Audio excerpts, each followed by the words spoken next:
Imagine with me what it would have been like to be among the first witnesses to the resurrection. Now, when we first hear that, you might think, oh, wouldn't that be amazing and inspirational? Do you think so?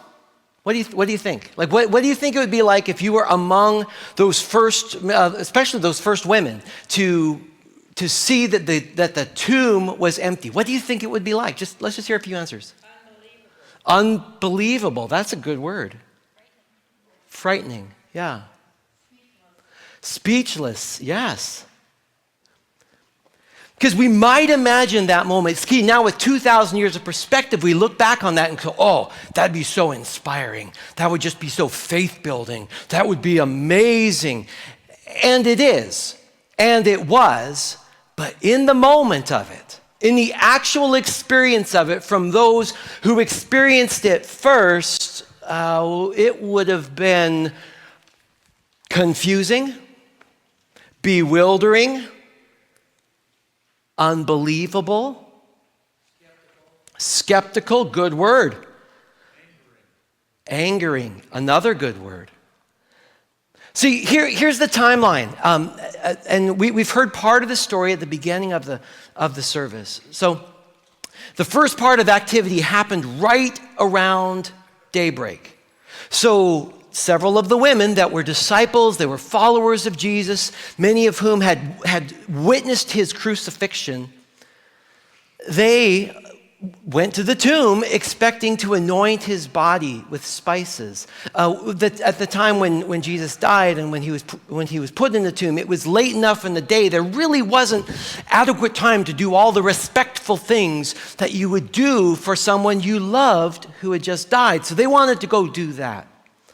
And so they make their way to the place where they know Jesus was buried. They saw him go into that tomb late on Friday.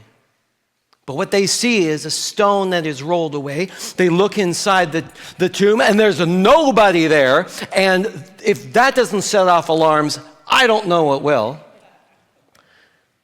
Mary Magdalene immediately runs back to tell the disciples, and some of the other women remain. And they encounter the angels, the two angels that say that he's not here, he has risen.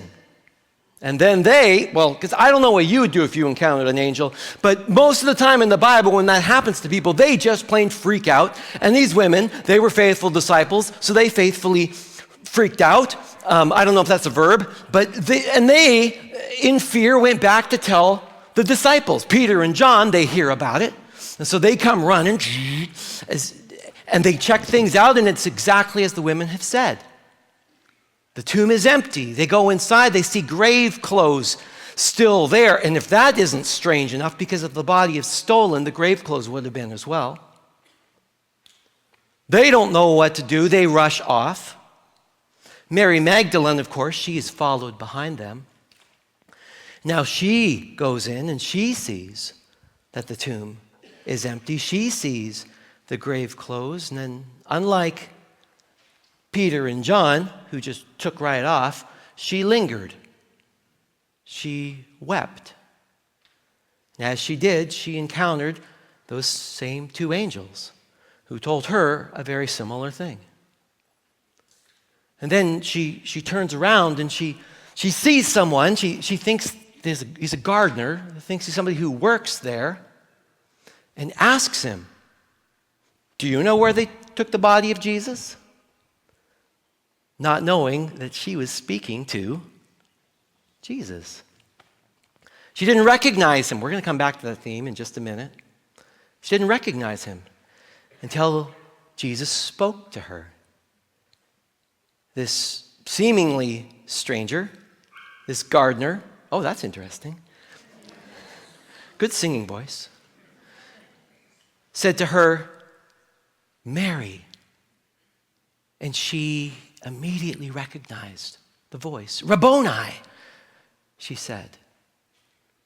And so Jesus, this resurrected Jesus, who she thinks is the gardener, can't quite recognize him, but she can recognize the voice. He tells her to go tell the disciples which she goes and does, and none of them believe her. None of them. They think she's out of her mind. And so all of this happens right around daybreak. Let's say between 6 o'clock and 8 o'clock in the morning. We don't know exactly, but right around daybreak.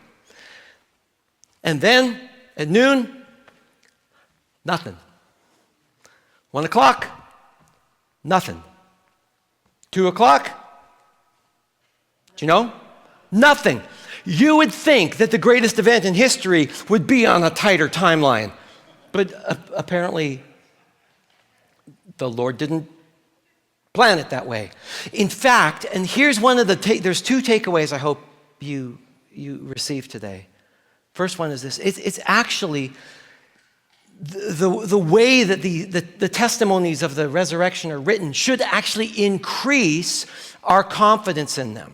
Because, if, as some have rightly said, some people would say, the resurrection is this really inspiring story that the early church made up to try to, convince people and give them hope and peace.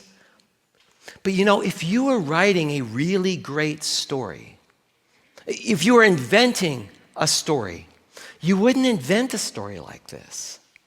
You'd invent something with a nice, clean plot line, and then Luke and the X-ring fighter with the impossible shot, it goes down into the exhaust tube and the Death Star blows up and it was amazing. A good, clean plot. But when we read the gospel accounts, it reads more like a crime scene. It's all this disjointed kind of stuff that would happen in eyewitness testimony. Everyone's adding their own little details to it. It takes a little bit to put it all together. You have to sort of detective it out to put all the pieces together. That is one of the marks, one of the internal marks in the Bible of its authority and its authenticity, because no one would invent a story like this. In fact, right down to this point, in the first century, in the Roman Empire, women were not considered, don't shoot me, women. Women were not considered reliable witnesses. And here, in all four gospel accounts of the resurrection, women are the first witnesses. Apparently, the Lord didn't really care too much for Roman law. But even that fact ended up becoming problematic in the early church as they're trying to convince people of the resurrection. If you were inventing the story of the resurrection, you would never write it the way that it's written. And yet, here it is. Eyewitness accounts.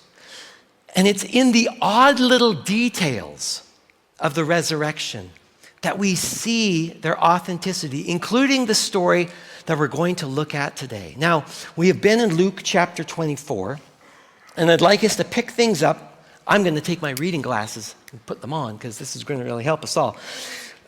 In verse 13, Luke 24, verse 13, as we pick up the story, not at 1 in the afternoon, not at 2 in the afternoon, probably about 3:30 or 4 in the afternoon that same Sunday.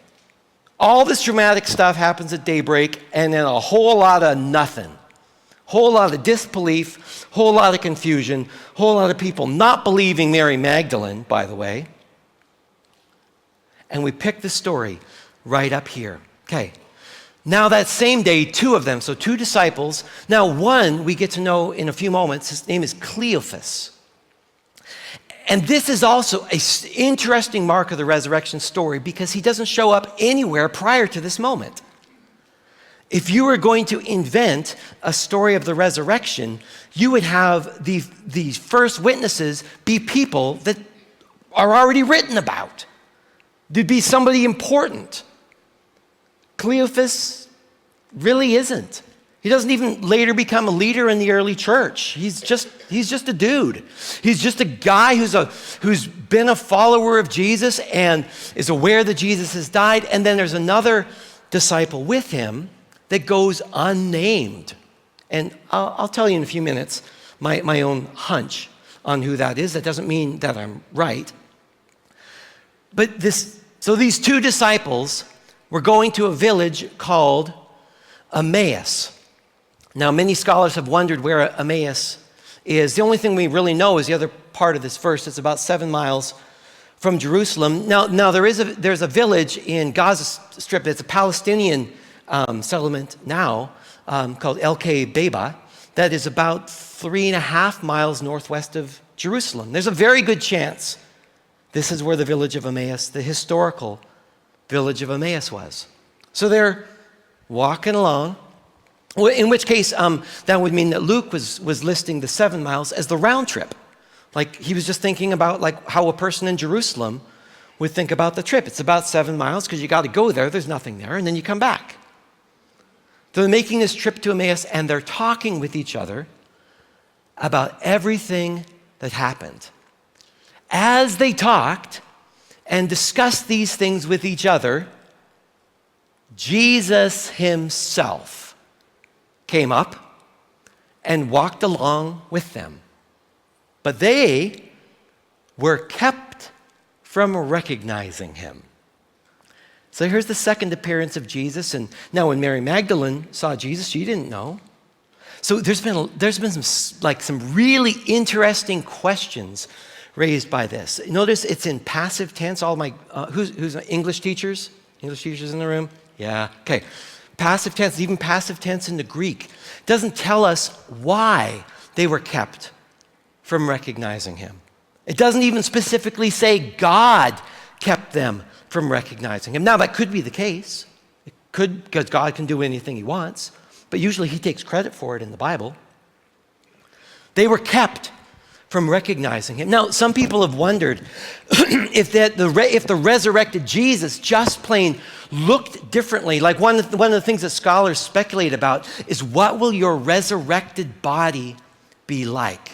Because resurrection is different from resuscitation. There have been people in the Bible thus far that have been like brought back from the dead. They've been resuscitated, like Lazarus. So he was dead. Jesus called him out of the grave. He comes back to life, but he's in the same body.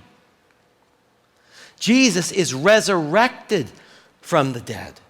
And now, apparently, from the way that Mary Magdalene saw him, or the way that these travelers on the road saw him, he didn't look just like he did when he died. I mean, he would have been covered in blood. His body would have been swollen from the most horrible treatment that you could imagine happening to somebody. You would notice that if somebody who looked like that came and walked alongside you. You're like, "Whoa!" You'd be scared on a whole different level, right? So people have wondered, what do our resurrected bodies look like? So one of the speculations, this is just playing around with it a little bit, is that maybe when we're resurrected, we are kind of resurrected to this, the kind of version 2.0 of the same bodies, but we're resurrected essentially at the prime of life. So, maybe your resurrected body you'll look like you looked like a little bit like when you were a freshman in college. Who thinks that's a good idea? I'm all for that. Lord, if you're taking votes on the resurrection, I vote for that. That sounds great. Side note, okay, on Thursday nights we have potlucks here at the church, and I hope you'll check them out. Now, I work with our teenagers quite a bit. I just love teenagers, our high schoolers. When you watch a high schooler at a potluck, oh, man, it's like poetry of consumption.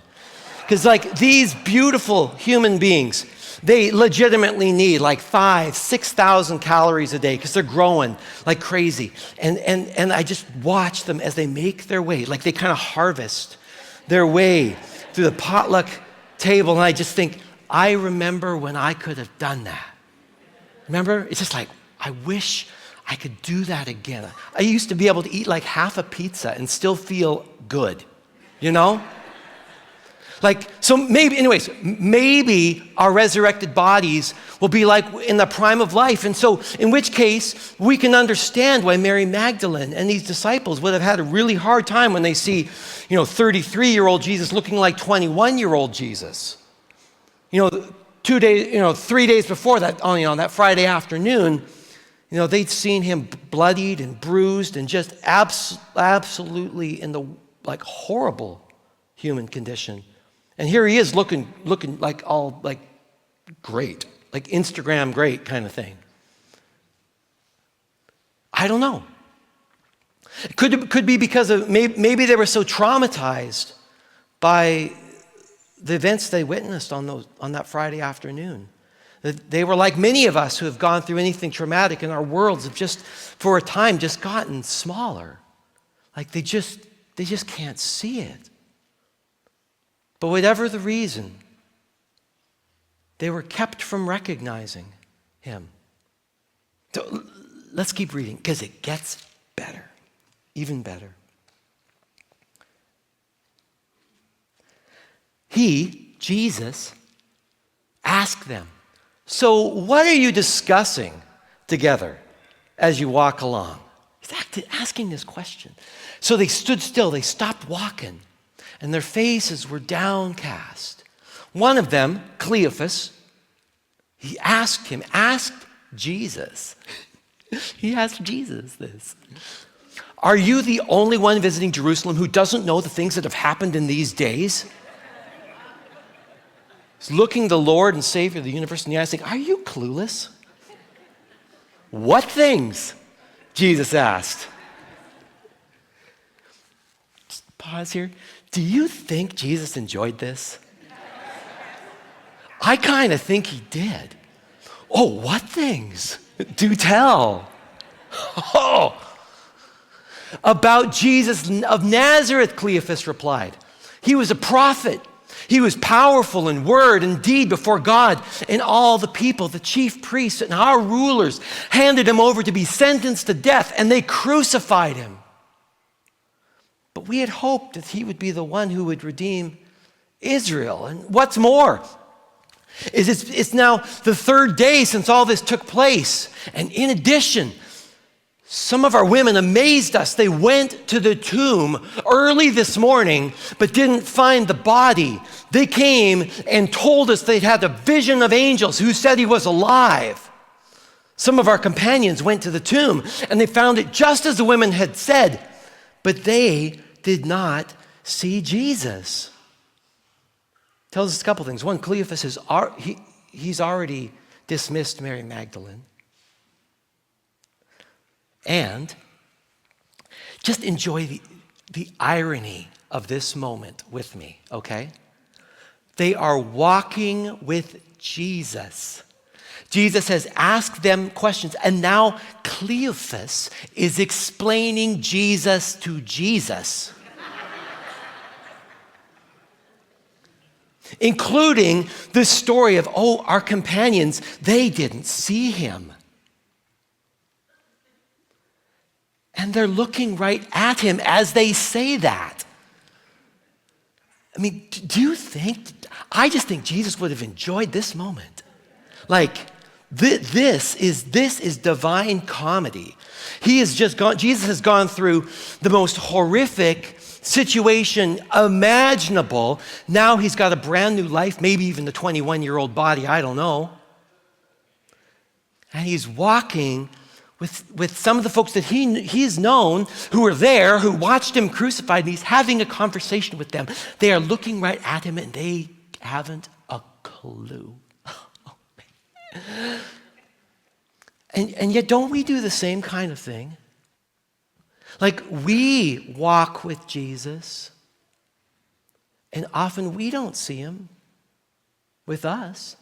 Or maybe you've explained Jesus to Jesus. Maybe you've been, and I don't say this to merely make fun of anyone, or because I do the same thing. This is more just the irony of the human condition. All those times, it's the middle of the night and you're just saying, "God, it just feels like you've abandoned me. God, this world doesn't make sense. God, this is such a mess." And the Lord's sitting right there next to you going, no, tell me more.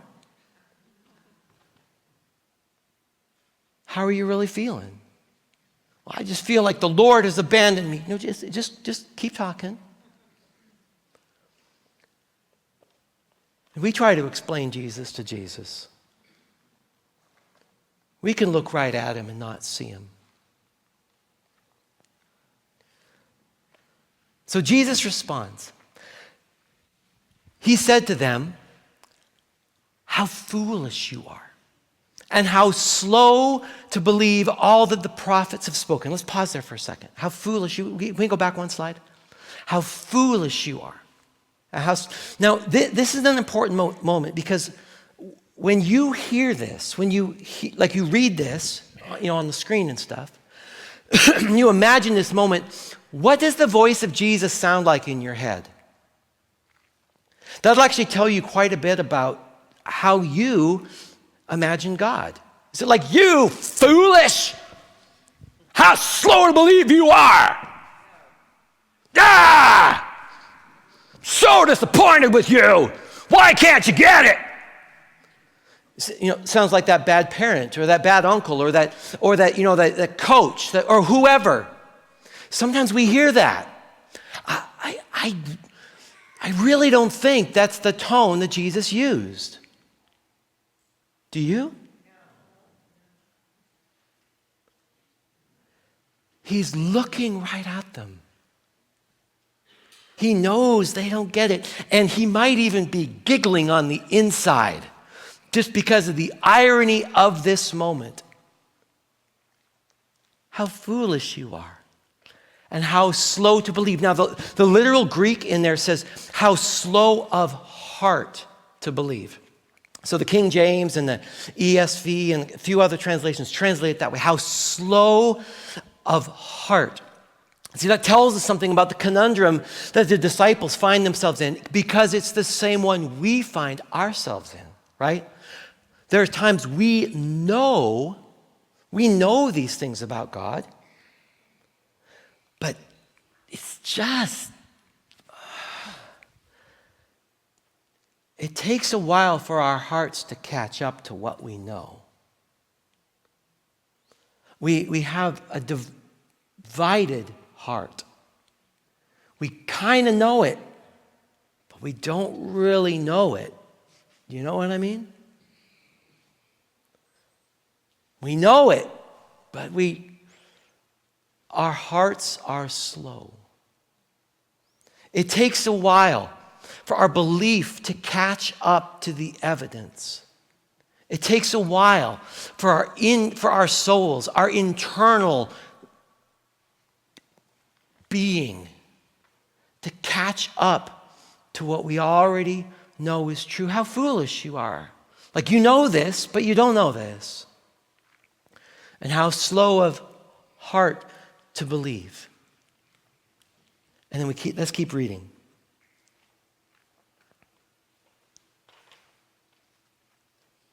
Did not the Messiah have to suffer these things and then enter his glory? And then, beginning with Moses and all the prophets, Jesus explained to them what was said in all the scriptures concerning himself. So as they approached the village where they were going, so if this was El Kebaba, that would be about 3.5 miles to the northeast of Jerusalem. Jesus, he just continued like he was going to keep going. But they urged him strongly, stay with us, for it is nearly evening. The day is almost over. So Jesus went in to stay with them. I want to pause there for a moment. And here's some speculation. So test everything I say against the scriptures. This is me guessing on something. I think I know who that second disciple is. See, one of the witnesses to the crucifixion was a woman named Mary Clophas, which in some Greek translations can mean Mary of Cleophas. So that might have been Cleophas's wife.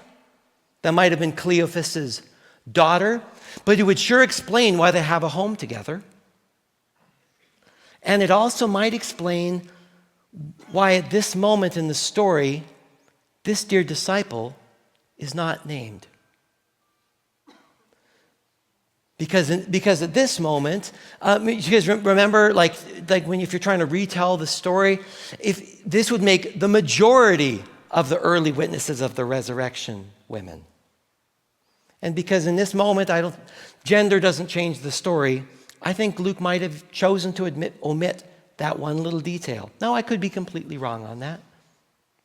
But if that's true, this Mary Clophas, she's recorded as being one of the last people to leave the site of the crucifixion.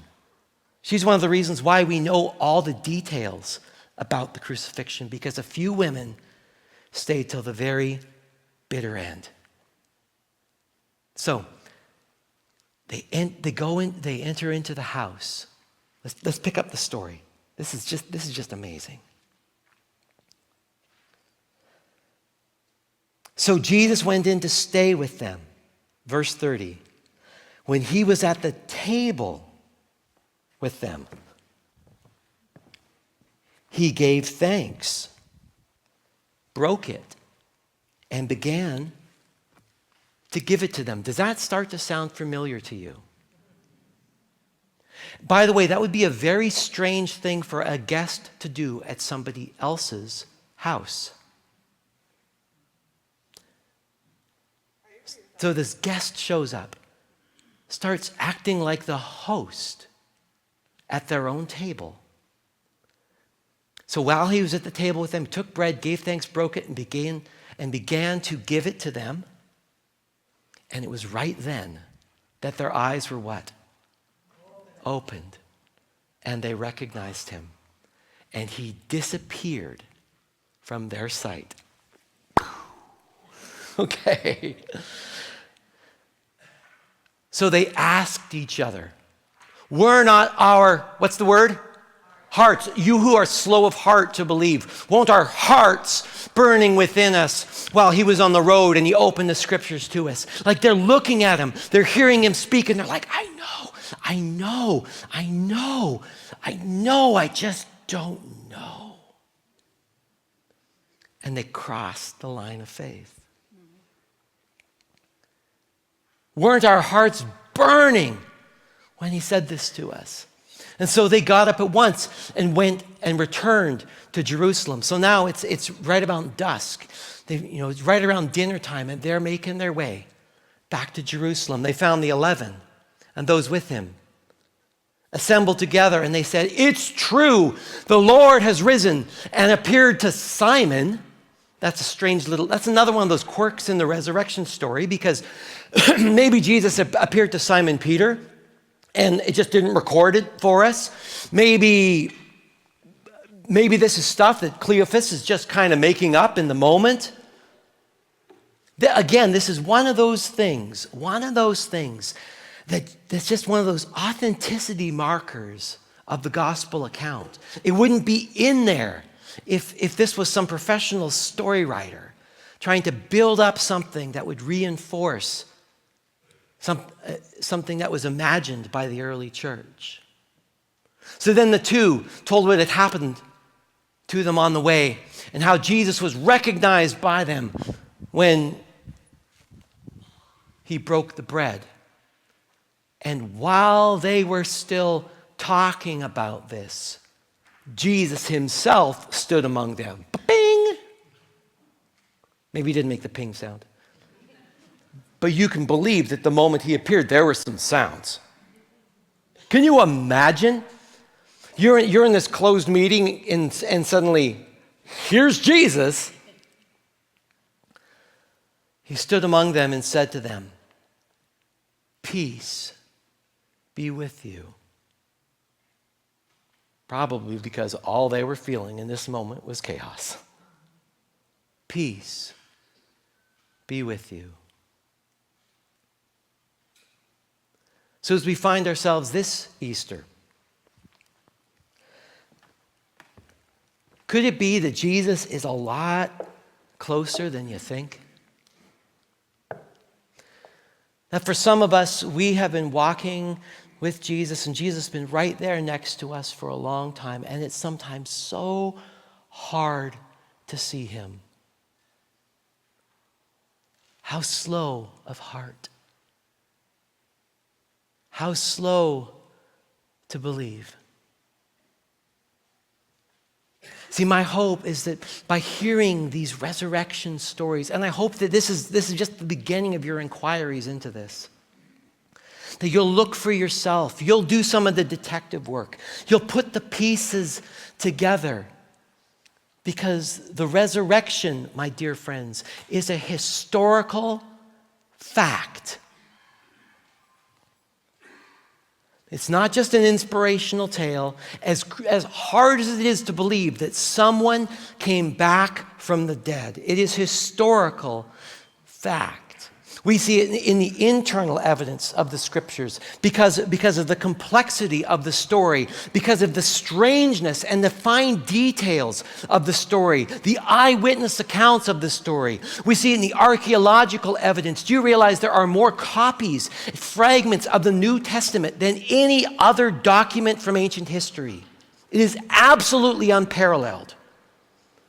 So we have strong confidence that what we have in our Bibles today is a faithful rendering of what was written by the apostles. And we have the other historical evidence of those people who in their own time were nobodies. They were fishermen, they were tax collectors.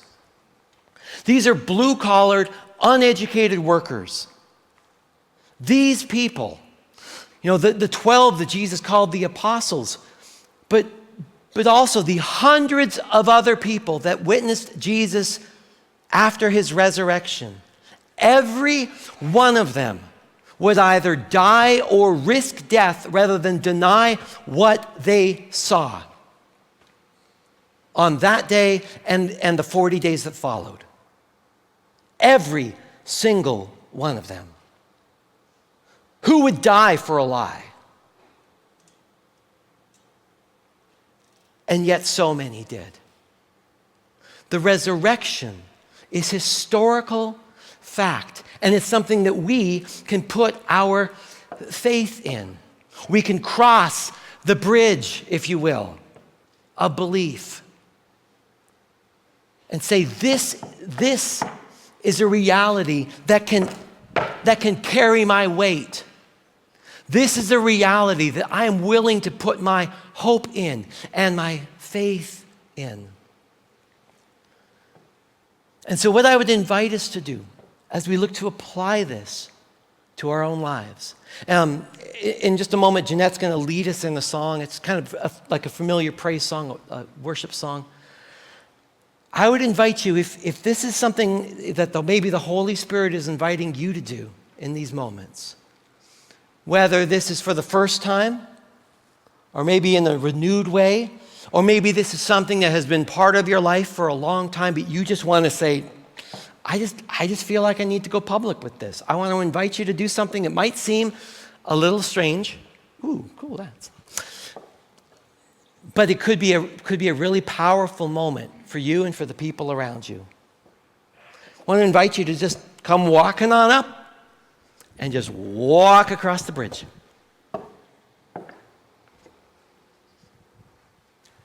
The resurrection is real, and I believe.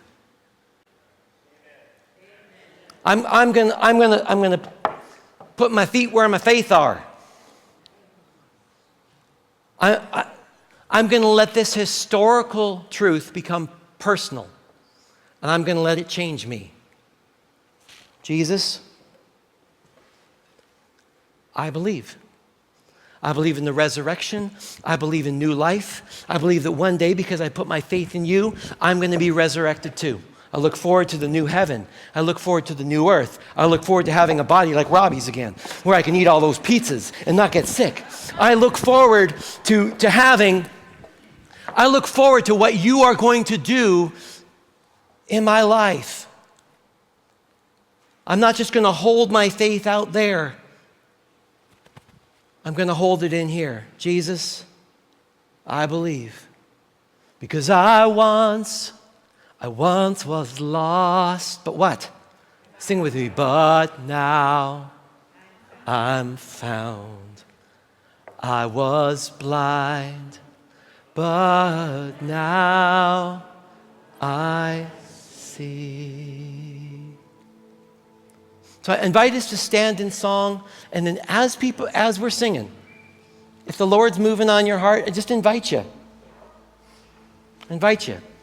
Walk across the bridge. If you're seeing a friend walk across the bridge, cheer him on, okay? Cheer him on.